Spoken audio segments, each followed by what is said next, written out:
Saya pikir segala bentuk pilihan dari Kluivert ini tidak ada salahnya. Yang dia pilih pemain-pemain karena tentu dia melihat performa yang terakhir dari para pemain ini. Contoh Marcelino, dia main lawan Chinese Taipei sebagai pemain pengganti. Dia main lawan Lebanon sebagai pemain pengganti. Kayak apa dia main? Oke, kalau Shin Tae-yong kan kita tahu ya, main defense, main pressing, counter attack yang cepat, yang sebetulnya sesuai dengan kapasitas pemain. Dengan kapasitas pemain kita. Kalau Kluivert sebetulnya kan mau timnas kita bermain lebih menyerang. Iya. Dan it's not a problem. Kalau feeling saya secara peluang ke putaran kelima dulu. Iya. Tapi untuk lolos ke World Cup bisa. Maksudnya, tapi mungkin di round 4 belum. Jadi saya pikir Kluivert tidak akan dipecat. Baru juga dikontrak dia bulan Februari. Tapi tentu supporter kita pasti akan bersuara. Iya. Kenapa ada pergantian pelatih kan gitu kan?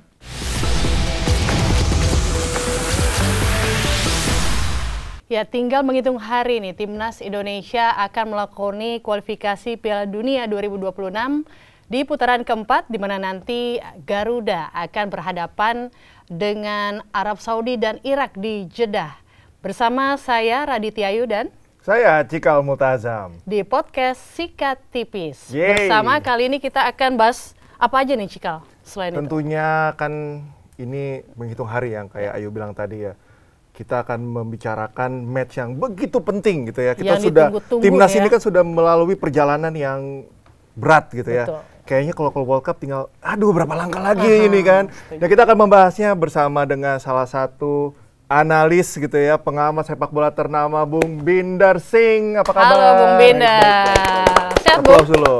Sehat. Terima kasih sudah mengundang. Ini the real sportsman. Kenapa? Karena no hate, no football, no politik, only football. Ini berarti nggak sejalan nih sama legend MU, Eric Cantona. Katanya kan juga sepak bola kan harus sejalan sama politik. Gimana nih, Bung? Iya, memang sepak bola tidak akan jauh dari politik. Tapi sebaiknya politik jangan dimasukkan ke sepak bola. Karena kalau politik mulai masuk, nanti fairness-nya di mana?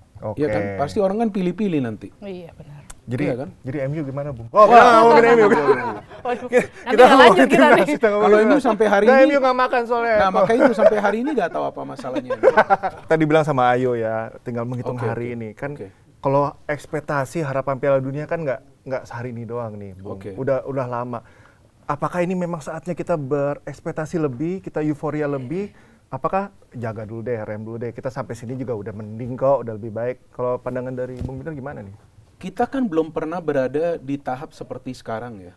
Sekarang ini kan kita tinggal 180 menit, artinya 2 match, kemungkinan kita akan bisa lolos ke Piala Dunia, tergantung nanti hasilnya seperti apa. Artinya kalau di tahap yang sekrusial ini, ekspektasi kita tinggi, saya pikir wajar. Tapi jangan berlebihan. Kenapa kita ekspektasi tinggi? Karena kita melihat juga materi pemain dari Timnas Indonesia. Sekarang kita punya pemain yang bermain di Bundesliga. Kita punya pemain yang bermain di Ligue 1. Kita punya 2 pemain yang bermain di Serie A. Kita punya banyak pemain yang bermain di Eredivisie. Jadi wajar kalau ada ekspektasi dari supporter agar Timnas bisa lolos ke Piala Dunia. Tapi ekspektasi ini jangan nanti setinggi antariksa, ya kan? Tetap tetap kita jaga ekspektasi ini sambil kita lihat performa dari timnas seperti apa. Karena biasanya kalau ekspektasi kita sangat tinggi, nanti tahu-tahu kalah, bawaannya tuh emosi biasa. Nah itu yang harus kita jaga. Jadi supporter kita juga harus jaga ya. Kalau memang nanti kalah, kita harus lihat kalahnya kenapa, ya kan? Kalau kita memang mau kritik, wajar, ya kan? Tapi janganlah nanti kita ada hate comment atau kita negatif komen, kan kasihan juga pelatih dan pemain nanti kalau kena. Kalaupun kalah, show must go on. Masih banyak ajang-ajang yang kita targetkan gitu ya. Kita fokus ke sana. Iya, itu betul. Artinya setelah ini kan ada nanti Piala Asia. Ya berarti ini merupakan sebuah momen yang emas bagi kita.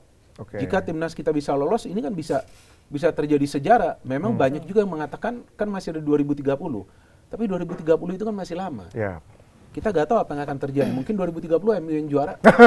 Iya kan, mungkin bisa juga. Ya kan, kita kan masih tunggu. Dan perlu diingat juga ya Cikal dan Bung Bindar, ini kan kita di kualifikasi round 4 ini berhadapan dengan negara-negara timur seperti itu ya. Dan itu tidak mudah ya Bung ya? Iya betul, karena kita tidak punya track record yang baik lawan negara-negara Timur Tengah. Tapi di round 3 lalu, kan kita bisa mendapatkan poin. Lawan Arab Saudi, lawan Bahrain, tidak terkalahkan loh timnas kita. Main di Arab Saudi draw, main di kandang sendiri menang, main di Bahrain hampir kita menang, tapi draw. Tapi ada insiden. Nah, ada itu ya, satu kontroversial. Nah, injury time yang sampai 9 menit atau 9,5 menit, ya apapun itu alasannya kelamaan lah. Itu injury time, meskipun ada juga lah kesalahan dari para pemain kita yang tidak menjaga pemain Bahrain and so on. Tapi injury time ini kan kelamaan. And then di kandang kita sendiri kita bisa menang 1-0.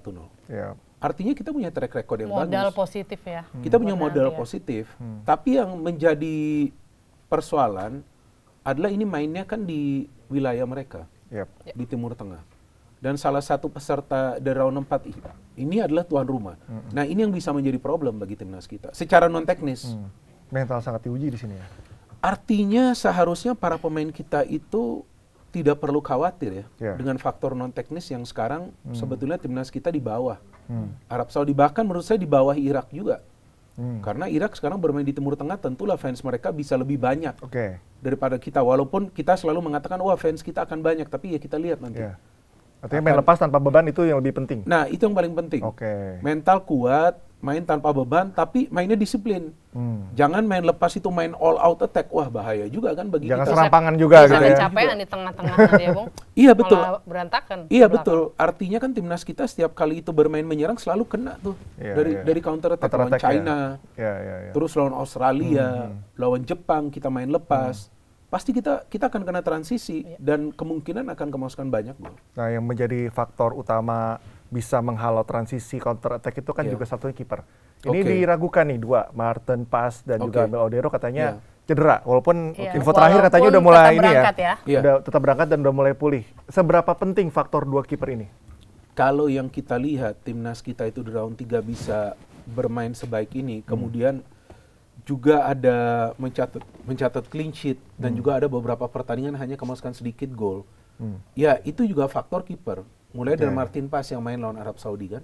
Walaupun dia melakukan kesalahan tuh, kemudian penalti, tapi dia bisa save. Bisa save. Penalti itu. Jadi faktor kiper ini sangat penting.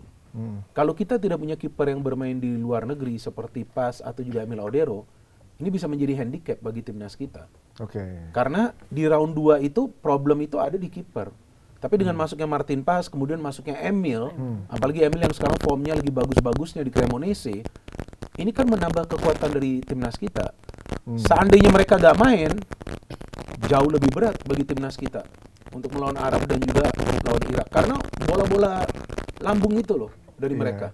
Berkaca di babak sebelumnya ya, di putaran ketiga ini kita lumayan kejebolan lagi apa? Kebobolan. Kebobolan 16 gol kurang lebih ya. Catatan Bung Binder itu karena memang antisipasi counter attack kita yang masih sangat amburadul ketika transisi, atau memang ada beberapa taktik yang harus diperhatikan oleh Kluivert nanti ya kalau kita bicara di pertandingan nanti. Iya, lawan Jepang ketika pelatihnya STI juga kita kalah telak kan dengan skor 0-4 pada saat bermain di kandang kita sendiri. Tapi di pertandingan tersebut masih bisa memberikan perlawanan. Bahkan kita yang lebih awal menciptakan peluang. Tapi transisi Jepang memang jauh lebih baik. Artinya mereka bisa memanfaatkan ruang antar lini, mereka bisa memanfaatkan ruang-ruang kecil di defense kita. Berarti pada saat timnas kita itu bermain nyerang, ini sebuah resiko yang sangat besar. Kemudian dengan Kluivert di Australia, pertandingan pertama, banyak yang berharap di pertandingan pertama dia bisa merubah permainan timnas. Main lebih attacking. Dan dia coba lakukan itu. Memang kita main bagus, bahkan dapat penalti. Tapi setelah itu kena terus counter attack dari Australia, kalah telak lagi 5-1. Lawan Jepang bermain lepas, nothing tulus karena sudah lolos. Kemudian rotasi di line up. Bukan cuma kita kalah 6-0, tapi satu shot on target pun nggak ada.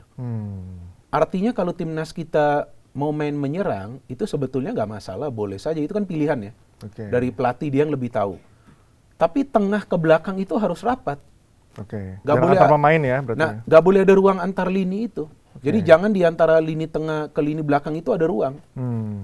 Karena itu akan dieksploitasi oleh para pemain Arab Saudi dan Irak. Karena Arab Saudi dan Irak pemain-pemainnya skill individunya bagus. Bagus ya. Pasti mereka akan cari celah di tengah itu. Jadi memang masalah timnas kita itu dari counter attack. Tapi pada saat timnas kita counter attack lebih efektif untuk mencetak gol lawan Bahrain. Seperti itu. Lawan China main counter attack seperti itu juga. Pada saat menang lawan Arab Saudi di sini dengan skor 2-0, mainnya juga counter attack. Bahkan 2 gol itu dari proses counter. Jadi memang untuk sementara ini memang style of play defense and counter itu lebih ideal. Nah, sekarang untuk round 4 kan pertanyaan besarnya Kluivert mau main seperti apa? Nah, ini yang sekarang saya juga lagi tunggu. Berarti peran gelandang sih sangat sentral sekali gitu ya. Lebih baik mana? Kita menggunakan double pivot atau single pivot?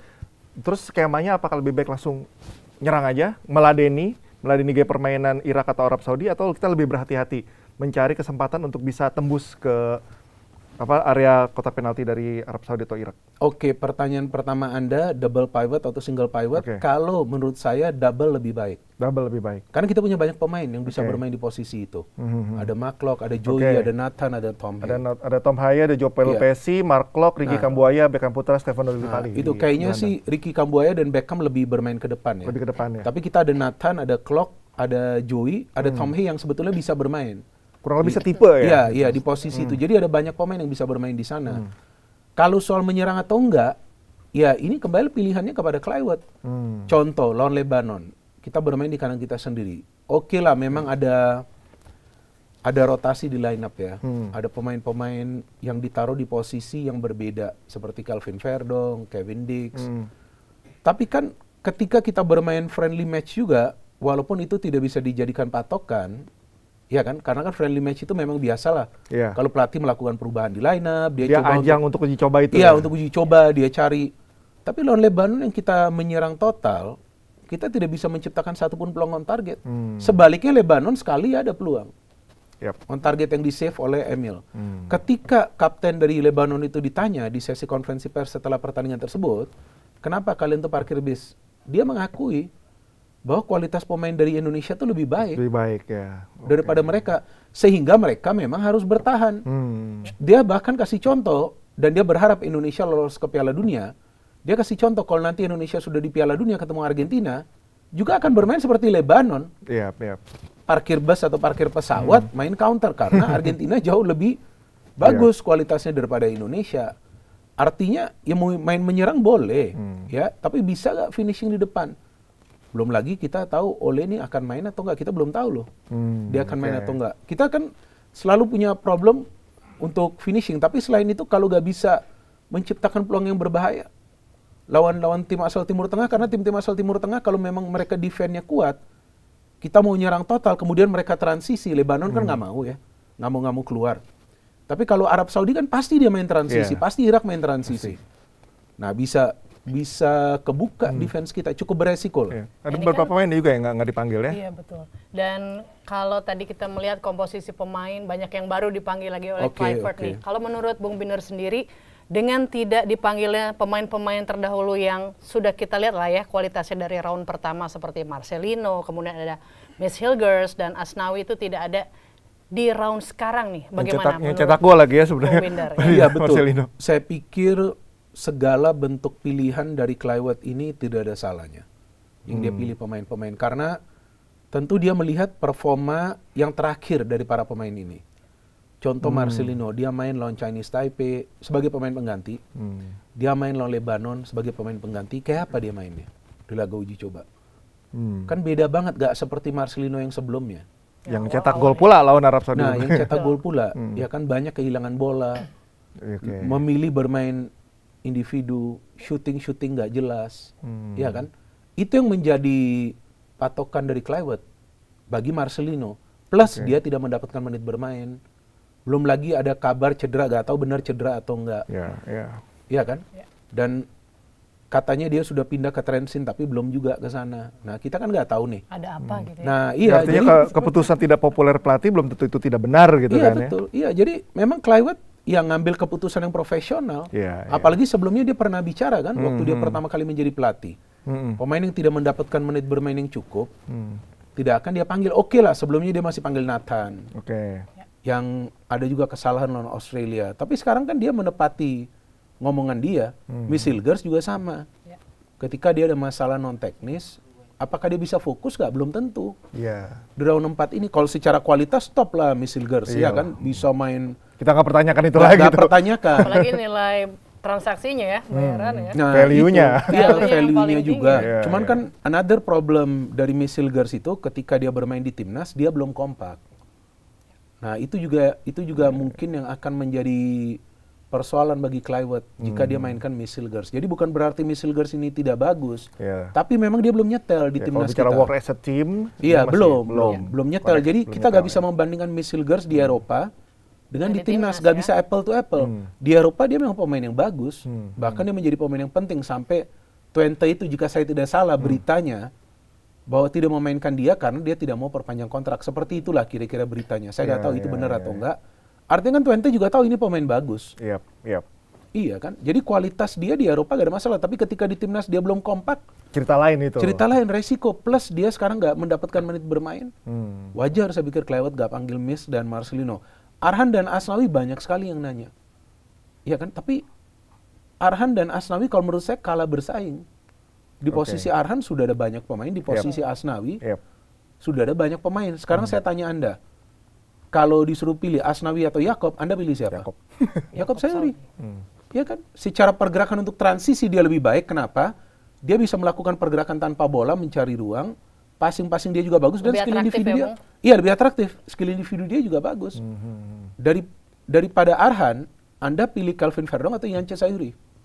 Nah, ada Kelvin, ada Yance, udah. With all due respect ya sama pemain itu. Iya, jadi ini kembali pilihan dari pelatih yang saya pikir gak perlu juga lah kita ngomong salah atau apa. Pelatih kita lebih tahu. Kita aja lah ya Bung ya, itu pilihannya pelatih. Di lini serang nih Bu, kalau oleh Romeni nggak usah kita pertanyakan, dia ujung tombak. Dia penyerang nomor 1 kita gitu. Tapi kalau dengan keadaan seperti ini, mungkin hanya menyisakan Ramadan Sananta mungkin di ujung tombak. Karena kan Waji, ya kan, Rotmangun lebih ke sayap. Pilihannya bagaimana nih kalau Ole misalnya dia belum bisa fit gitu? Siapa yang mau cetak gol? Itu sangat krusial ya. Iya, siapa yang mencetak gol kalau Ole gak main? Ole itu kan diperlukan untuk mencetak gol dan dia sudah buktikan. Walaupun kita kalah lawan Australia itu, tapi dia mencetak gol. Lawan Bahrain dia mencetak gol. Lawan China even penalti, tapi kan nggak sebegitu mudah cetak gol juga dari penalti kan.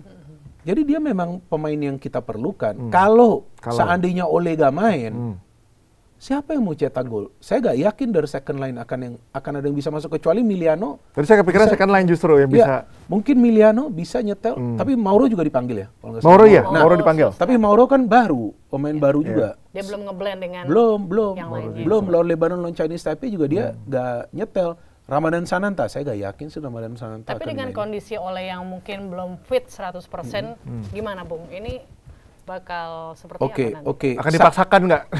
Saya pikir itu nanti tergantung kan, last minute. Tapi yang saya ikutin perkembangannya dia sudah berlatih dengan bola. Biasa kalau sudah berlatih dengan bola, oke lah, udah bisa touch, udah bisa apa. Tapi apakah dia sudah bisa bermain di sebuah match yang kompetitif? Belum tentu juga. Jadi nanti akan dievaluasi tentunya oleh dokter tim ya, bahwa dia bisa main atau enggak. Seandainya nih Ole gak main, ya kalau memang belum mau memainkan Mauro atau Ramadan Sananta, ya walaupun Ragnar itu adalah sayap. Dan Ragnar mulai main di klubnya sekarang, mulai main. Ya mungkin dia bisa dimainkan sebagai striker palsu. Bisa juga dia mobile bergerak. Sebetulnya Marcelino juga bisa dimainkan sebagai striker palsu, tapi kan memang dia gak dipanggil. Tinggal wait and see sebetulnya. Kalau dibutuhkan Ragnar, mungkin Ole bisa di babak kedua atau apa. Nah itu juga bagus, bisa juga. Tapi kalau Ole gak main sama sekali, wah berat loh untuk kita mencetak gol. Karena itu yang lagi dicari kan, kepingan dalam puzzle itu Ole. Benar-benar kita tunggu racikannya Kluivert seperti apa nanti. Karena match lawan Saudi ini benar-benar menentukan mental kita untuk menghadapi Irak kan. Karena kalau sampai kalah, apalagi kalahnya telak gitu, lawan Irak akan makin berat. Tapi kalau misalnya matematika antara Arab Saudi sama Irak, mana yang lebih berat sebetulnya lawannya? Jujur ya, dua-duanya berat. Dua-duanya berat. Dan Arab Saudi itu bukan hanya karena mereka tuan rumah, tapi memang ini tim yang bagus. Apalagi pelatihnya juga berpengalaman. Herve Renard. Walaupun banyak pemain dari Arab Saudi itu tidak mendapatkan menit bermain yang cukup ya di klub mereka masing-masing ya. Tapi ketika bermain untuk negara mereka menjadi pemain yang berbeda. Apalagi waktu itu kita menang ya, Bung. Nah itu, di Jakarta. Kita menang di Jakarta pada saat mereka bermain lebih baik, bukan kita bermain lebih baik. Bisa jadi balas dendam nih nanti. Itu mereka sebetulnya waspada tuh ke Indonesia. That's why first match itu lawan Indonesia mereka akan coba menang. Sebaiknya bagi kita seperti yang tadi Cikal katakan, ya ini krusial nih, betul krusial. Tapi ini bukan berarti bahwa kalau kita sudah draw lawan Arab Saudi kita akan menang lawan Irak, enggak juga. Berat juga Irak. Karena Irak sekarang punya pelatih Graham Arnold yang walaupun masih baru, tapi juga pelatih yang berpengalaman. Yang sudah pernah melatih timnasnya di World Cup. Harfrena juga sudah pernah melatih timnasnya di World Cup. Kluivert belum pernah melatih timnas kecuali sebagai asisten pelatih. Itu beda. Ya, di 2014 ya, asisten beda. Ya, 2014 itu beda. Nah, artinya segala sesuatunya tergantung kepada strategi Patrick Kluivert. Kalau bicara strategi, tadi kita lebih baik double pivot misalnya, tapi kan ada pola 4-2-3-1 atau 3-4-1-2, macam-macam. Kalau dari pengamatan Bung Binder, lebih cocok yang mana? Kalau saya melihat 4-2-3-1 lebih oke. Tetap dengan 4 back ya? Iya, betul. 4-2-3-1 lebih oke. Tapi dua double pivot ini harus dekat dengan defense kita. Karena jangan sampai kecolongan dari counter attack. Tapi 3 yang di depan ini harus pergerakannya mobile. Pergerakannya itu kalau bisa harus nusuk ke dalam. Karena kita kan perlu gol nih. Perlu gol. Iya kan? Oke lah, kita belum tahu nanti targetnya apa lawan Arab Saudi. Tapi saya berharap targetnya untuk menang juga kalau mau lolos. Kalau seandainya kita bisa menang lawan Arab Saudi meskipun berat, ya gak ada yang mengatakan gampang menang lawan Arab Saudi, tapi sepak bola itu kan bukan matematika. Bisa saja kita menang kalau persiapan kita bagus, analisa kita terhadap kekuatan kekurangan mereka bagus, bisa saja kita menang. Kalau kita bisa menang lawan Arab Saudi, nah artinya satu kaki kita sudah di World Cup. Wah, itu wow. Kalau bisa menang, masih ada kalaunya. Karena lawan Irak ya ambil draw saja, maka kita bisa lolos. Tapi kalau lawan Arab Saudi kita kalah, yang saya khawatirkan dampak ke psikologi para pemain untuk second match lawan Irak dengan waktu recovery yang singkat. Karena Irak juga akan main first match mereka lawan kita, sebelumnya Irak gak main. So Irak dalam kondisi yang lebih fresh lawan kita, betul dong? Iya kan? Kalau misalnya kalau kita lihat Liga Arab Saudi kan sekarang lagi banyak undang pemain-pemain itu kan. Pemain luar ya. Nah sekarang berita lagi hot itu, justru pemain lokalnya jarang main jadinya. Itu jadi keuntungan tersendiri nggak buat match nanti? Iya, tergantung juga sih. Karena sebelumnya kan Mancini juga komplain ya ke Federasi Sepak Bola Arab Saudi ya, bahwa kenapa pemain-pemainnya ini nggak main ya di mereka masing-masing. Tapi kan terbukti dengan Harfrenat dia nggak punya masalah apapun. Benar kan? Dia jalanin aja tugasnya. Dan dia bawa Arab Saudi lolos minimal ke round 4. Seandainya masih Mancini, saya pikir kita yang bakal masuk ke Piala Dunia. Secara matematika lebih ini ya. Kemungkinan kita punya peluang gitu istilahnya. Maksudnya kita akan lebih baik lah posisinya. Tapi dengan Harfrenat, dia mau buktikan bahwa gak ada masalah kok. Mau pemain-pemainnya, mau pemain-pemainnya lebih sering berada di bangku cadangan. Tapi dia bisa membawa Arab Saudi paling nggak lolos ke round 4. Kalau dengan Mancini saya gak yakin akan lolos ke round 4. Mungkin Bahrain. Atau mungkin kalau seandainya Australia juga gak melakukan pergantian pelatih, yang mereka tetap pertahankan Graham Arnold, mungkin kita nggak akan lolos ke World Cup. Tapi mereka melakukan pergantian pelatih untuk hal yang lebih baik, untuk sesuatu yang lebih positif. Apa? Untuk lolos ke World Cup. Artinya pada saat kita melakukan pergantian pelatih, ya saya berpikir logis, ya harusnya untuk sesuatu yang lebih baik dong. Masa sesuatu yang lebih buruk? Gak mungkin dong. Artinya untuk menjagakan lolos ke Piala Dunia semakin besar. Jadi artinya pergantian pelatih itu gak salah juga. Asalkan pelatih baru yang masuk itu bisa bisa menyiapkan strategi, bisa memahami karakter para pemain. Karena Popovic, pelatih Australia, dan Harfrenat itu kan gak punya waktu banyak juga mereka. Langsung mereka bisa mengubah Australia dan apalagi Harfrenat ini dikenal juga pelatih yang tegas ya. Iya, betul. Kepada pemain. Galak. Keras ya. Pemainnya galak. Jadi terpacu ya. Ya keras, dan satu keunggulan dari Arab Saudi, teknik para pemain mereka tuh tinggi. Mereka langganan Piala Dunia juga kan. Nah, sering lolos Piala Dunia dan tidak banyak perubahan dari skuad Arab Saudi yang sebelumnya main di 2022 dan sekarang yang lagi main di kualifikasi. Not much difference. Jadi mental mereka tuh sebenarnya udah kuat. Maka itu yang kita bisa kalahin mereka di round 3. Itu luar biasa permainan tim kita. Iya dong, kita bisa, seandainya kita gak menang lawan mereka dan kita gak draw lawan mereka, belum tentu kan Australia yang lolos. Dari round 3 bisa mereka kan. Udah selesai kita dari awal ya, Bung. Nah itu, kita udah gak bakal lolos saya pikir. Kalau kita gak bisa menang dan draw lawan Arab Saudi 1-1 dan 2-0. Dan kita menang dengan pelatih yang berbeda kan. Mancini dan Herve Renard. Cuma sekarang pelatih kita juga beda nih. Patrick Kluivert nih. Pertaruhan ya Bung ya. Kalau menurut saya bagi Kluivert, ya ini adalah momen di mana dia perlu menunjukkan dan menjawab kritikan dari mayoritas supporter kita yang ragu dengan dia. Apa sih perbedaan paling kentara antara Sintayong dan Kluivert ini, Bung? Oke, kalau Sintayong kan kita tahu ya, main defense, main pressing, counter attack yang cepat, yang sebetulnya sesuai dengan kapasitas pemain. Dengan kapasitas pemain kita. Kalau Kluivert sebetulnya kan mau timnas kita bermain lebih menyerang. Dan it's not a problem. Karena kapasitasnya juga mendukung. Ada sudah juga berubah juga karena ya. Ada juga, tapi harus juga lihat tim lawan. Betul kan? Harus lihat juga tim lawan. Ya lawan Chinese Taipei mau main nyerang aja. Ada apa Chinese Taipei? Gak bisa kasih perlawanan. Iya kan? Boleh lawan Lebanon kita nyerang, tapi Lebanonnya nggak mau nyerang. Nggak kasih perlawanan ke kita kan, sayang juga kan. Karena kalau terlalu saklek juga bisa bunuh diri gitu ya, dalam tanda petik kayak Postecoglou, contohnya di Spurs kan. Dia kayak nggak mau kompromi ya, sekalinya itu kebantai gitu. Iya betul, jadi saya pikir Kluivert dan STY punya konsep permainan yang perlu kita hormati juga, yaitu cara mereka masing-masing. Contoh nih, walaupun saya nggak mau ngomong Amorim kan nggak mau rubah konsep dia. Apapun yang terjadi mau MU kepala batu, nah itu mau apapun kan dia nggak mau rubah karena setiap pelatih itu punya konsepnya. Jadi ketika Kluivert ingin bermain menyerang, ya udah itu memang konsep dia.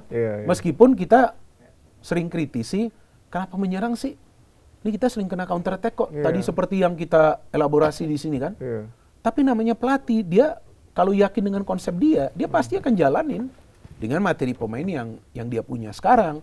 Cuman ini harus tahu juga lawan yang dihadapi juga lawan-lawan yang kuat.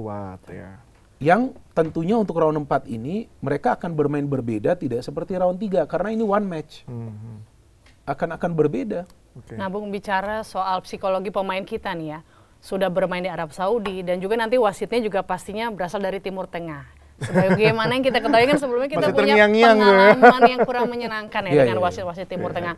Bagaimana Bung kita menyikapinya ini nanti? Yang kita harus pahami, sepak bola itu kan bukan dimainkan di atas kertas. Kalau memang di atas kertas, sekarang timnas kita tidak diunggulkan dengan berbagai faktor. Sebagai tim yang rankingnya jauh di bawah Arab Saudi dan Irak, sebagai tim yang belum pernah lolos ke Piala Dunia, sebagai tim yang belum pernah berada di round yang krusial seperti ini, sebagai tim yang tidak punya pemain-pemain yang sebelumnya bermain di Piala Dunia, kan kita ini underdognya underdog di Indonesia. Iya kan? Sebetulnya secara non teknis kita tidak diunggulkan. Tapi sepak bola itu kan dimainkan di atas lapangan, bukan di atas kertas. Artinya secara teknis ini persiapan yang harus dilakukan oleh Kluivert dan pelatih-pelatih lainnya di Indonesia. Kan ada 4-5 pelatih tuh. Bahkan ada tim analis juga kan.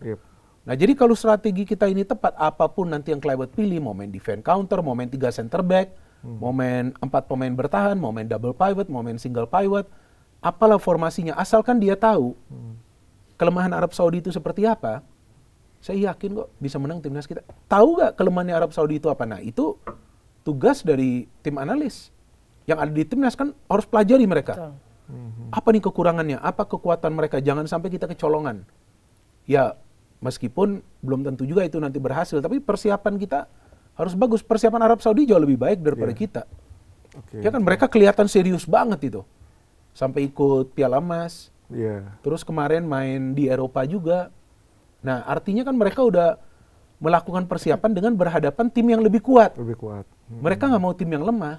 Buat tolak ukurnya jelas. Buat tolak ukur mereka. Jadi coba kita main nih beberapa pertandingan. Dan mungkin juga karena banyak pemain mereka yang biasa menjadi cadangan, ya udah mau main untuk timnas main aja lah. Iya kan, itu kan mereka akan all out. Ya enjoy the moment sih. Kalau saya sih sekarang ya kayak wow, ini momen ya, apalagi di era kita ya kan, ngelihat timnas baru naik, kali ini ya, turun, apalagi bisa menembus kualifikasi di 2010 sempat ada Eloko, zamannya Eloko, Evan Badim sempat naik. Christian Gonzalez, Chris go. ikut iklan itu, oh hilang. Sampai ada ini kan, apa namanya? Nanti timnas jago diikutin iklan, drop lagi. Jadi jangan menyentuh dunia entertainment. Ya fokus aja. Gitu kan. Sebetulnya kan kalau soal endorsement itu hal yang biasa ya, Iya. wajar ya bagi seorang pemain, dan sekarang juga banyak endorsement, tapi saya tidak melihat ada performa mereka yang menurun kan. Dan itu kan karena core-nya kuat kali ya. ya. Dan itu kan bagian dari penghasilan mereka, bahkan di luar negeri juga oke. Ya selama mereka bisa fokus di pertandingan, saya pikir gak ada masalah. Gak ada masalah. Sejauh ini mereka fokus kok. Nah ini kan kita lihat Bung, persiapan juga sudah semakin dekat.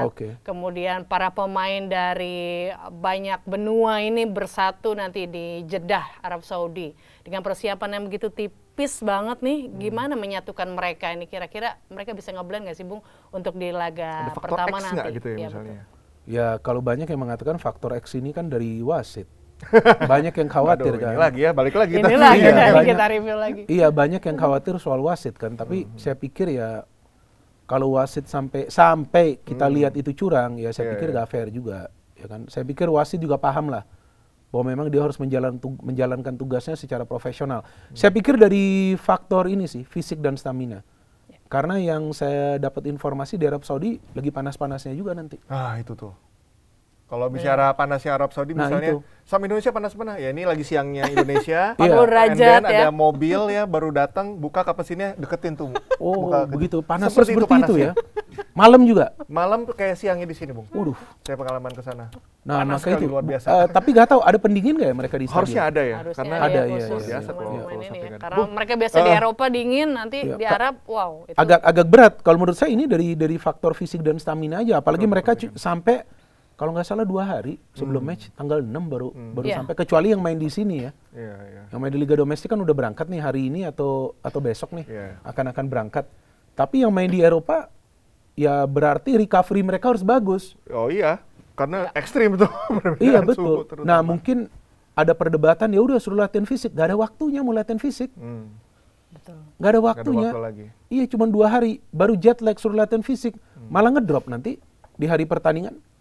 Jadi ini kembali ke recovery mereka. Tapi saya pikir para pemain seharusnya sudah terbiasa. Sudah prepare juga ya jauh-jauh hari. Karena kan dari round 3 memang recovery-nya itu singkat. Tapi oke kok, selama memang strateginya jalan masih bisa menang gitu. Lalu secara doa. Iya, doa aja lah ya. Kita udah tinggal menghitung hari. Yang lagi di Arab Saudi juga depan Ka'bah doa untuk timnas Indonesia bisa menang. Bung, kalau bicara feeling nih. Feeling. Langsung atau keputaran kelima? Kalau feeling saya secara peluang ke putaran kelima dulu. 5 dulu. Iya. Tapi untuk lolos ke World Cup bisa. Maksudnya, tapi mungkin di round 4 belum. Jadi Irak atau Arab Saudi yang akan? Nah itu nggak tahu. Itu antara itulah. Antara itu. Kalau saya lihat sebetulnya kayaknya sih Arab Saudi ya. Mereka udah betul-betul bagus ya, persiapannya. Dan mereka juga panggil pelatih yang memang membuat perubahan bagi tim mereka dulu. Mainnya disiplin, mainnya pressing, counter attack juga. Yang membawa Arab Saudi ke Piala Dunia juga ya, Bung? Iya, itu ke Qatar kan. Qatar kan Piala Dunia kan. 2022 jadi ini memang udah pelatih yang bagus. Indonesia kalau feeling saya sih secara realistis ke round 5 dulu. Antar konfederasi. Iya, round 5 ketemu runner up grup sebelah. Oh langsung ya? Bukan yang antar konfederasi? Nanti itu dulu main. Oke. Setelah itu yang menang nanti ke round 6. Round 6 dulu. Nah, semoga ya di sini ya bisa lolos. Nah, menurut saya masih panjang nih kalau soal peluang ke World Cup jelas peluangnya besar. Iya. Ya kan kita ngomong secara fair untuk melihat materi pemain, tapi di round 4 agak berat. Apalagi nanti kalau ada pemain kita yang ya kita harapkan jangan cedera lagi, tapi kalau tiba-tiba H-2, H-3 ada yang cedera, gimana caranya mau main? Karena kan kedalaman squad kita memang ada, tapi kalau saya lihat masih belum sepadan. Ya. Dengan yang biasa bermain dengan pemain-pemain yang biasa mulai dari bangku cadangan. Oke, kita harapkan saja ya, semoga yang di sini nih langsung nih. Aduh, kalau misalnya bisa langsung nggak kebayang deh. Kalau bisa langsung luar biasa. Mungkin ada libur nasional. Di luar ekspektasi ya. Pasti libur lah. Kalau lihat perkembangan timnas yang tadinya mungkin nggak bisa bicara banyak di pentas global gitu ya, kan pasti ada pengaruhnya juga dengan kualitas liganya. Oke. Sekarang aja banyak perubahan ya di Super League ya, kalau bicara Indonesia. sejauh mana sekarang perubahan itu, apakah cukup support menurut Bung Midar untuk meningkatkan kualitas timnas? Apalagi mengenai aturan 11 pemain asing itu ya, Bung. Kalau sekarang yang harus kita pahami bahwa timnas kita kan diperkuat oleh mayoritas pemain-pemain yang bermain di Eropa. Pemain keturunan kita kan. Yeah, diaspora ya. Iya, diaspora. Memang ada para pemain dari liga domestik, tapi kan nggak banyak yang menjadi starter. Yeah. Lebih sering masuk sebagai pemain pengganti. Artinya memang timnas kita sekarang bisa lolos sejauh ini ya karena memang diperkuat oleh belasan pemain yang bermain di Eropa. Kalau enggak, saya nggak yakin sih akan bisa lolos sejauh ini. Kalau berbicara soal kompetisi, ya dari penyelenggaraan, dari cara tim-tim bermain, ya bahkan dari ranking AFC dengan Persib juga menang, baru-baru lawan Bangkok, ya ada sedikit perubahan, tapi bukan perubahan yang signifikan, ya kan? Karena kalau kita bicara soal teknis, ya itu oke. Tapi ada juga faktor non teknis seperti ada klub yang terlambat bayar gaji. Ya kan, hal-hal seperti itu kan seharusnya nggak terjadi. Karena nilai-nilainya juga fantastis ya. Nah itu artinya kan harus juga diupayakan jangan ada klub yang tidak sehat gitu. Jadi kalau soal kompetisi kita ya perlahan-lahan mulai ada perubahan. Kalau dari segi kualitas saya melihat dengan adanya banyak pemain asing ini secara fair, memang kualitasnya lebih baik dengan banyak pemain asing. Dengan ada yang boleh bermain itu 7 ya. 7 boleh bermain, 9 masuk DSP, 11 yang boleh didaftarkan. Nah dengan 7 itu boleh bermain, memang kualitasnya lebih baik. Meskipun diperdebatkan pemain lokal gimana nih. Karena kan slotnya kan berkurang.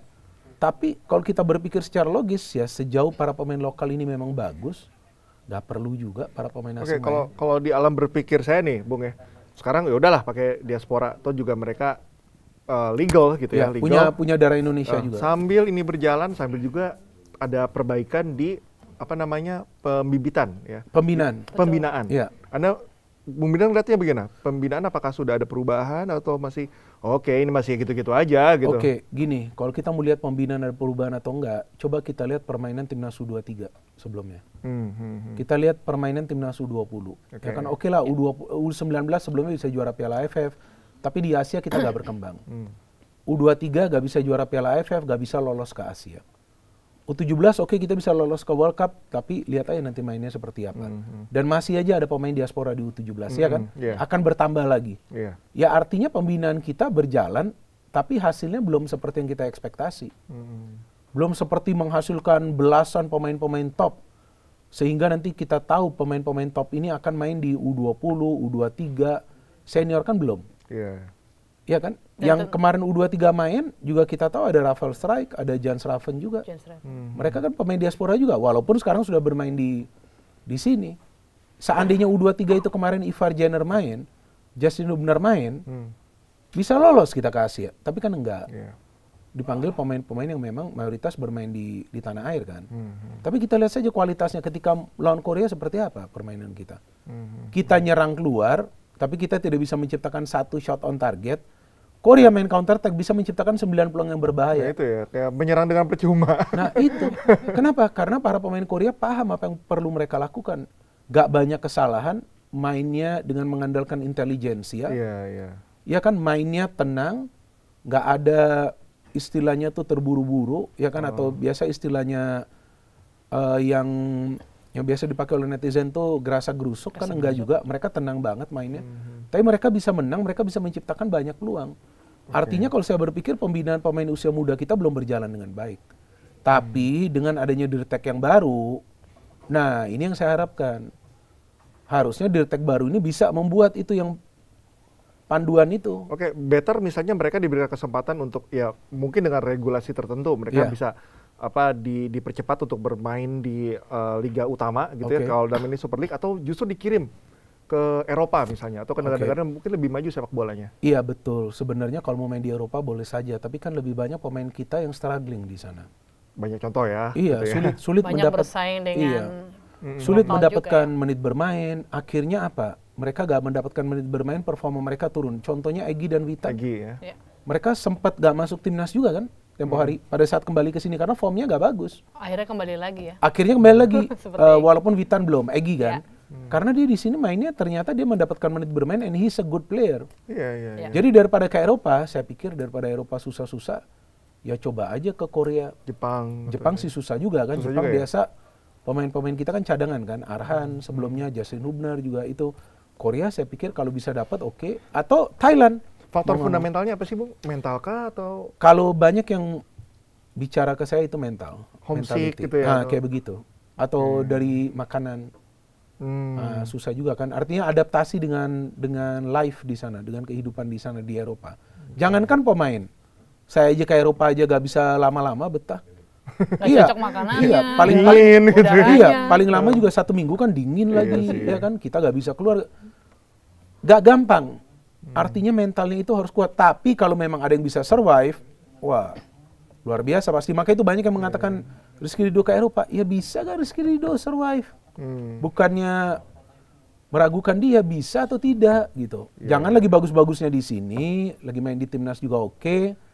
Ke Eropa gak mendapatkan menit bermain, turun performanya. Sayang ya, justru nanti kita gak akan bisa lihat Rizky Ridho seperti sebelumnya. Lebih baik cari klub di Korea. Kalau nggak di K-League 1, K-League 2 masih oke. Asnawi main di sana lama bagus. Sekarang ke Thailand kalau menurut saya sudah menurun dia. Iya kan? Agak beda lah itu istilahnya. Tapi kalau memang nggak bisa main di Korea, ya Shane Patinama dan Sandy Walsh juga main di Thailand kan? Iya kan, bisa aja. Tapi kalau bisa nanti para pemain diaspora ini setelah main di Thailand ya balik lagi lah ke Eropa lah, cari lagi di sana. Tom Hay bahkan udah main di sini. Sama Eleanor Rinders, Jordi Amat. Rafael Strijk, Jan Schraven. Jangan nanti semua ke sini lagi. Kan bisa aja. Lagi, Tom Haye juga belum jadi inti nih di Persib. Masih keluar masuk tim. Karena itu faktor adaptasi cuaca. Ya kan kayak lawan Arema itu yang Persib kalah kan Tom Haye sendiri bingung kok tim sudah unggul masih bertahan gitu. Iya. Nah, beda di sini udah beda. Itu overall tuh kalau menurut Bung Binder itu ya, mereka yang seperti Tom Haye bermain di Eropa, kemudian mereka bermain di Super League itu sesuatu yang positif nggak sih untuk karir mereka sendiri gitu? Oke, kalau bagi pemain yang sudah senior seperti Jordi Amat dan Tom Haye, saya pikir wajar juga jika mereka ingin bermain di sini karena mereka kan sudah senior. Mereka bisa sharing ilmu juga kepada para pemain lokal di klub masing-masing. Tapi kalau kayak Jan Schraven yang masih muda, Rafael Strijk, Eleanor Rinders ini kan masih muda-muda. Jangan dulu deh gitu ya. Iya, dan mereka kan dibina kan di sana, di Belanda. Kenapa kok cepat sekali ke sini gitu? Sayang, itu maksud saya. Bukan artinya saya melarang, enggak, itu kan hak mereka. Kalau memang mereka mau ke sini, penawaran yang lebih baik, dan mereka akan lebih nyaman main di sini, it's okay. Cuma yang kita cari pemain-pemain keturunan itu sebelumnya, kan yang bermain di Eropa. Iyalah, pasti. Di sana kan kita cari kan. Jadi kalau mereka masih muda, mereka kesini, aduh sayang banget gitu. Jan Schraven sekarang belum nyetel, Rafael Strijk. Oke, jadi belum bisa satu sisi ketika mereka di Eropa itu meningkatkan kualitas mereka as a player, tapi kalau mereka di sini mungkin bisa meningkatkan kualitas liganya. Nah itu lebih menarik, lebih menarik. Seperti saya lihat Tom Haye kemarin main, Rangers, wah enak banget waktu di Super League ya. Oh beda banget. Rafael Strijk dengan gocek-gocekannya, kalau Raven kan belum ya, jarang-jarang main sebagai starter. Lebih menguasai lapangan hijau lah ya. Nah, mereka lebih enak. Itu yang saya katakan tadi, dengan banyaknya pemain asing ya, sebetulnya itu meningkatkan kualitas. Saya nonton melihat banyak pertandingan yang bagus, ya kan. Tapi bagaimana caranya para pemain lokal kita itu juga bisa bagus? Ya ketika diberikan kesempatan, dari kesempatan pertama tuh harus menunjukkan performa terbaik. Kenapa? Kalau mereka tidak menunjukkan performa terbaik, pelatih ini kan under pressure. Dari manajemen, dari supporter. Kalau dia gak bermain baik dan pelatih mainin terus, itu kan ada tekanan dari manajemen, dari supporter, mau gak mau dia harus ganti. Nah, tapi ketika dia bermain baik, saya pikir aturan yang minimal 45 menit pemain U23 mungkin gak perlu lagi. Gak perlu lagi. Ya mainin aja pemain muda sampai full gitu. Gas gitu. Asalkan perform. Tapi kalau gak perform, berpengaruh ke permainan tim, berpengaruh ke hasil akhir, kan akan dipertanyakan pelatihnya. Kenapa kamu mainin terus? Jangan-jangan, ya kan? Titipan, kan seperti itu biasa pikiran orang. Ya kan kenapa? Ini nggak bagus nih. Nah itu, jadi it's a problem. Jangankan pemain dalam negeri deh, pemain asing aja kalau mainnya nggak bagus kritik sama supporter kan. Supporter aja bisa minta pelatih turun kok. Di sini di Super League. Jadi agak berat juga. So bagi para pemain lokal ya kalau diberikan kesempatan ya perform. Kalau nggak kan banyak pemain lokal yang udah bagus, tahu-tahu hilang. Ya berarti Cikal artinya dengan kehadiran pemain diaspora atau pemain asing itu sebagai pemantik juga ya? Kurang lebih. Pemain-pemain lokal kita ya? Iya betul. Iya kalau yang senior menurut saya itu bagus. Tapi kalau yang masih muda oke, memang mereka secara skill lebih baik. Tapi akan lebih baik jika mereka bertahan di Eropa. Mungkin mendekati usia 30 gitu, baru nanti ke sini. Tapi ya itu adalah hak mereka mau main di sini. Paling tidak dengan mereka main di sini seperti yang tadi Cikal katakan, ya ini menaikkan juga mutu kompetisi dan lebih banyak orang yang nonton. Iya, bahkan ada tuh si Raven Bali main away kemana, si Bandung kemana, orang foto-foto sama mereka. Iya, padahal fans tim lawan loh. Mereka foto-foto ya karena pemain timnas yang lama bermain di luar negeri. Jangan jauh-jauh, kemarin semalam saya nonton Persib lawan Bangkok United aja. Kalau sebagai cewek ya, kacamata perempuan nih, wah bule-bule semua gitu. Jadi kita semangat gitu, ada daya tariknya. Itu gitu. contoh-contoh terdekat aja ya, Bung, Persib sekarang. Kemarin performanya oke, meskipun bagus sekali. Di awal match lawan tim dari Australia kalau Lion City Singapura udah mau menang. Itu menit terakhir kejebolan. Tapi kemarin lawan Bangkok bisa menang meyakinkan ya, cukup. Iya betul. 2-0. Harusnya 3 kan, tapi itu nggak offside, dianggap offside. Bisa dibilang kan kalau bicara klub ya di ya memang Champions League 2 ya. Iya, ACL 2. Bagus juga. Itu bisa dibilang kemajuan nggak melihat bagaimana performa klub-klub di Piala Champions Asia? Iya, kalau musim lalu kan Persib gak lolos dari fase grup. Dan mereka melakukan perubahan yang begitu besar, membeli atau mengontrak pemain-pemain yang berkualitas agar bisa lolos dari fase grup ini. Dan terbukti ya. Dan lawan Lion City itu kan seharusnya mereka menang itu. Iya. Itu karena kesalahan atau antisipasi yang kurang baik aja dari Julio Cesar itu yang sedikit terlambat nutup. Padahal 90 menit dia main bagus loh. Tapi setelah unggul 1-0 defense. Itu. Nah itu, tapi menariknya Persib di pertandingan semalam itu mereka bermain counter attack, possession mereka rendah. Ball possession mereka, tapi mereka bisa mencetak 2 gol, menciptakan 5 peluang berbahaya. XG-nya tinggi ya, expected goal-nya tinggi. Expected goals-nya sangat tinggi.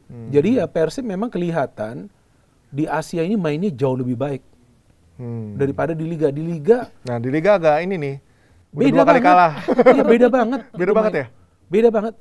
Kok susah ya kita lihat William Barros nih kontrol bola di Liga, kok susah ya cetak gol.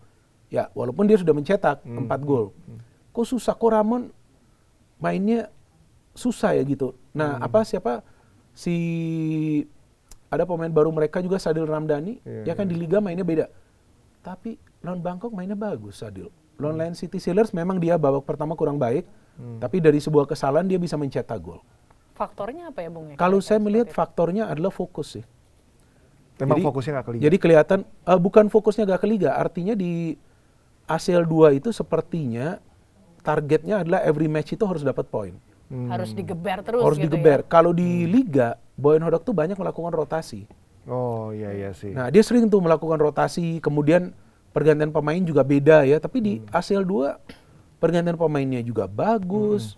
Yang dia pilih starting line-up-nya itu kok bisa pas banget dengan skemanya Persib. Seperti dia pilih Andrew Jung yang main. Ya. Bukan dia pilih Ramon main dari awal. Kayak pertama tuh Jung jadi starter. Iya betul iya di ACL 2. Jadi memang Persib kelihatan lebih lebih termotivasi main di. Tapi kan ada dua nih yang baru, Bung Binder, Eliano Reinders sama Tom Haye. Iya. Tapi kayaknya yang langsung tune ini Eliano nih. Eliano bagus sekali. Ada faktor-faktor yang itu nggak? Kalau ngeliat itu gitu. Ini seperti yang tadi kita diskusi soal Marcelino. Tom Haye kan nggak ada pramusim. Oh, oke. Nggak ikut pramusim dia. Nah kelihatan kan dia struggling kan di Persib. Meskipun lawan Arema FC dia main bagus sekali. Tapi habis itu lawan Persebaya ya. Lawan siapa itu? Lawan Arema FC. Oh, Arema. Kan comeback dia. Mainnya tuh bagus sekali. Tapi setelah itu drop juga performanya. Dia bisa dibilang head to head sama Mark Locke atau bisa kolaborasi sebenarnya? Bisa kolaborasi. Berbeda ya? Beda. Nah lawan Persita kan ternyata performanya nggak seperti lawan Arema FC, kalah kan Persib lawan Persita 2-1. Kalau saya melihat Tom Haye dan Mark Locke bisa bermain secara bersamaan. Tapi juga memberikan ruang di lini tengah Persib. Karena Tom Haye kan secara defense kan nggak kuat-kuat banget. Ya, Klok bagus. Klok itu maka itu daya stopnya. Iya, maka itu saya bingung banyak yang kritik kenapa ya Klok dipanggil lagi ke timnas. Kalau menurut saya ya gak ada masalah Klok dipanggil lagi ke timnas. Gak ada yang aneh gitu ya? Gak ada, kalau bagi saya sih gak ada yang aneh. Ya dia membuktikan ini ya. Di Liga dia bisa perform, ya kan dia dipanggil, bahwasannya nanti dia mungkin tidak main, itu hal yang beda lagi.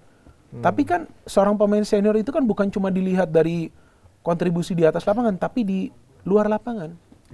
Klok sebagai pemain yang senior sangat dibutuhkan timnas. Lili Pali pun sama. Leadershipnya. Maka itu Klok masih dipertahankan di Persib. Karena Persib butuh leadership dari Klok. Dia mainnya bagus sekali kan lawan Bangkok.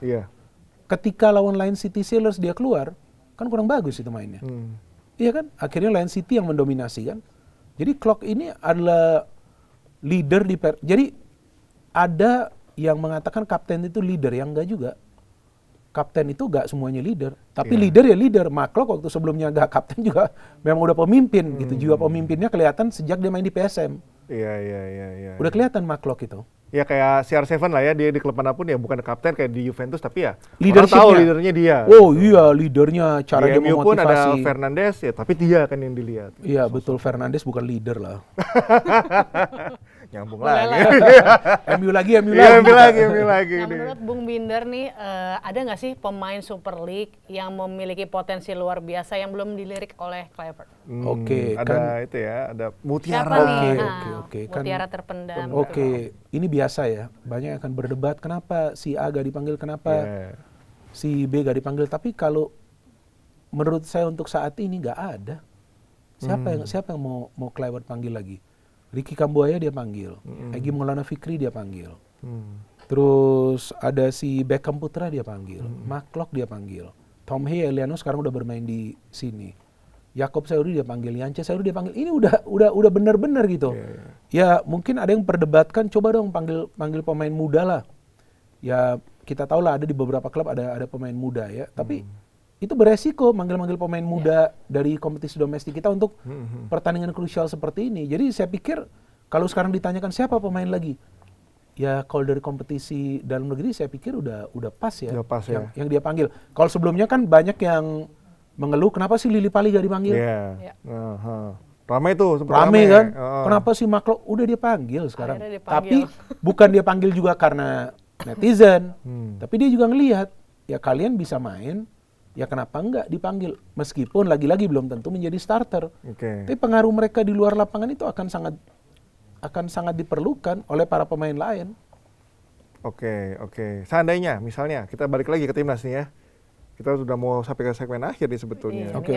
Kita balik lagi lah ke timnas karena untuk apa ya, deg-degan sih sebenarnya. Ini sebentar lagi nih. Ya, gimana andaikan failed. Kluivert give him a chance. Atau kalau menurut saya Kluivert tidak akan dipecat kalaupun gagal, karena kan dia dikontrak untuk 2 tahun ya.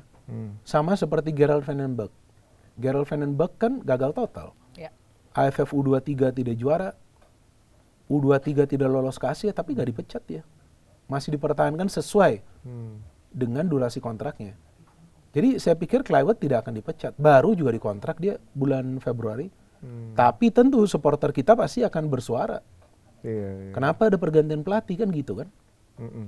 Benar kan? Pasti yang dipersoalkan kan itu. Iya. Kebayang sih. Iya, pasti yang dipersoalkan kan itu. Kita lihat dulu aja ya hasilnya. Iya, jadi saya pikir pasti pressure ini sangat besar. Tapi saya tidak yakin Kluivert itu akan dipecat. Karena masih ada Piala Asia juga setelah ini.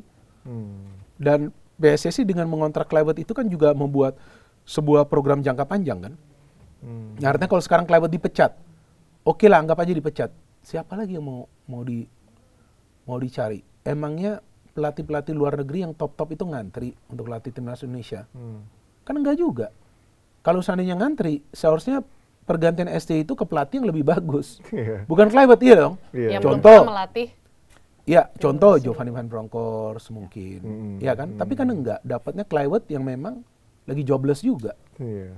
Tapi sampai rela-rela datang tuh. Katanya waktu Natal. Nah, kan? itu saya bingung karena saya dulu ada kawan saya dari Amerika, dia tuh kalau 1 hari sebelum Natal, hari Natal dan 1 hari setelah Natal mau kita kasih proyek $5 juta pun dia gak bakal angkat telepon. Oh gitu. Iya, karena itu waktunya mereka berkumpul dengan keluarga. Ini fakta loh ya. Bukan kita menjelekkan seseorang, ini fakta. Tapi kalau orang mau datang pada saat hari Natal artinya dia butuh ini kerjaan kan. ya orang lagi butuh kerjaan bukan berarti kerjanya jelek juga gitu kan. Kita tunggu Kita nanti tunggu, ini ya. seperti apa. Siapa tahu bisa lolos kan? Jadi kalau lolos, netizen tuh langsung diam nanti. Kalau lolos, sudah tidak ada perdebatan lagi. No debat. Dan saya selalu katakan, kita ini supporter apa? Kita ini supporter timnas Indonesia kan. Kita ini bukan supporter pelatih A, B, C. Iya. Oke lah, mungkin banyak yang kecewa dengan pergantian pelatih, tapi apa kita sampai harus membenci timnas karena sekarang pelatihnya baru? Iya. Kalau menurut saya enggak juga. Enggak. Kenapa kita harus membenci timnas? Support. Oke, kalau nanti memang mainnya kacau, dibantai, lawan Arab Saudi, lawan Irak, kita punya hak untuk bersuara, untuk kritik. Tapi jangan juga kita hate comment, jangan juga kita negatif comment, jangan juga rasis, ya kan? Kita harus jaga ini. Kalau enggak, semakin banyak pelatih yang akan takut melatih Indonesia, bos. Beban. Bebannya gila. Bukan udah beban jiper, target, tapi beban dikomenin sama netizen gitu kan. Nah itu. Yang sebetulnya kalau mereka punya ekspektasi itu wajar. Karena kita kan selangkah lagi, seperti yang saya katakan tadi, 2030 itu masih lama. Kita nggak tahu apa yang akan terjadi. Yep, betul. 2030 itu nanti katanya sih akan bertambah jumlah negara. Tapi nanti kalau babak kualifikasinya berubah, lebih sulit lagi bagi kita untuk lolos. Pemain-pemain kita mungkin nanti sebagian juga usianya sudah tidak produktif lagi. Itu beda. Ini kalau kita bisa lolos, ini sejarah. Dan mungkin juga nanti ada hari libur nasional pasti. Nasional. Wah. Ya, saya harapkan seperti Indonesia itu. ke Iyalah. Piala Dunia, ya. Indonesia ke Piala Dunia, Pak. Pasti kita- kan di jalan rame itu. Tapi kita tidak libur. Kita podcast. Kita tidak punya tanggal merah. Kalau yang konten kreator nggak perlu libur. Itu saatnya buat konten. Oh, Benar, iya. itu, benar, iya dong. Meraih Gaspol. viewers ya. Oh, sikat tipis terus ya. Ya mudah-mudahan lah ya. Yo ya juga pemirsa netizen ingat tuh ya, apapun yang tadi support terus, doa terus ya untuk timnas. Jangan sana. head comment. Kita Jangan. lihat dulu nih bagaimana nanti hasil dari racikannya Kluivert untuk Dan kedepannya. cara bermain. Cara bermain pemain Kita lihat. Itu juga penting ya. Ya itu iya kita mau lihat dong. Kita tidak ingin yang dibantai Australia dan Jepang terjadi di round 4 ini. Kalau itu terjadi artinya pelatih nggak menyiapkan dengan baik segala sesuatu hal untuk round 4 ini. Betul dong? Yep. Kalau sampai dibantai, yang tentu kita tidak berharap. Ya paling tidak main bagus, memberikan perlawanan. Kalau bisa lolos, ya tentu kita ingin lolos. Masa udah di depan mata kita bilang nggak apa-apa lah, nggak lolos. Oh nggak bisa Nggak dong, bisa, ini nggak bisa. Udah sampai lolos sejauh dong. ini nih bro. Ya. Ya berusaha dong, ya kan? Siap, oke Bung Binder, terima Ya, kasih atas makasih. kesempatannya. Kita pasti Cikalea berharap ya Indonesia bisa lolos langsung ya. Amin. Ya, Kalaupun enggak mungkin di round 5 nanti lolos juga. Lolos Iya juga. betul. Pokoknya lolos terus. Fight ya, Bung. terus. Fight Fight terus. Fight till the end. Sampai titik darah penghabisan. Ya pemirsa, demikian bincang-bincang kita dengan Bung Binder Singh, saya Raditya Ayu dan Saya Cika Multazam. sampai jumpa di podcast Sikat TV selanjutnya. Yeay. Salam olahraga. Bye-bye. Thank you. Thank you. Thank you, Bung.